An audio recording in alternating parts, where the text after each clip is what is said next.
When you have to fly during a pandemic, you want every assurance you won't catch a deadly virus. The Department of Transportation and the FAA will not help us be the final backstop to this. As it stands, no law even attempts to keep the virus off the plane. Is there anything that's stopping someone who knowingly has coronavirus from getting on an airplane?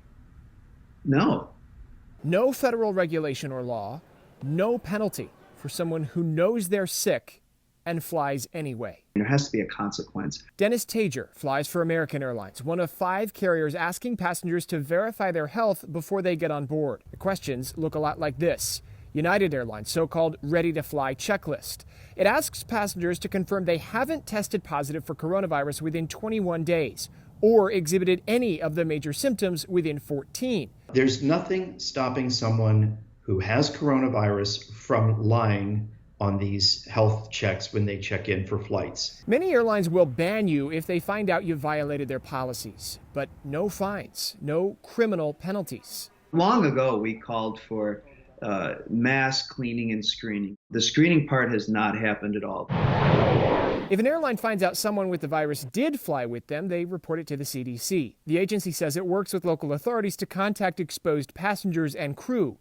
But Tager's skeptical. I know this man. He recently flew with a pilot who soon after tested positive. But Tager heard nothing from the airline. And it was really only by happenstance that you found out that this happened on your own.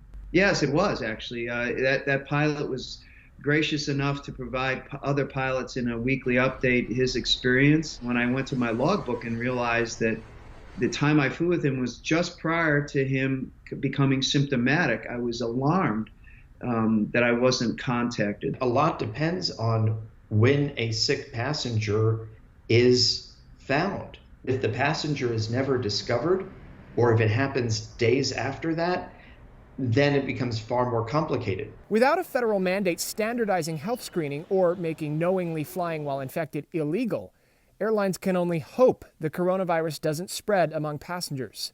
But in some cases, their own policies to avoid it aren't enforced on board. A woman on a recent American flight from Dallas to Newark was told to move back to her crowded row after trying to utilize one of 2 empty rows behind her. The crew told her she hadn't paid for the extra legroom. American told Newsy the crew should have let her stay in the empty rows. If space is available once boarding is complete, taking into consideration any aircraft weight or balance restrictions, customers may move to another seat within their ticketed cabin, subject to availability. The airline said it's following up with the crew. Just 2 airlines are checking passengers' temperatures before flight. But that's one symptom of a virus that sometimes doesn't show any. And without a federal mandate on health screening, airlines have no idea how many of their passengers may be flying with the coronavirus. James Packard, Newsy, Chicago.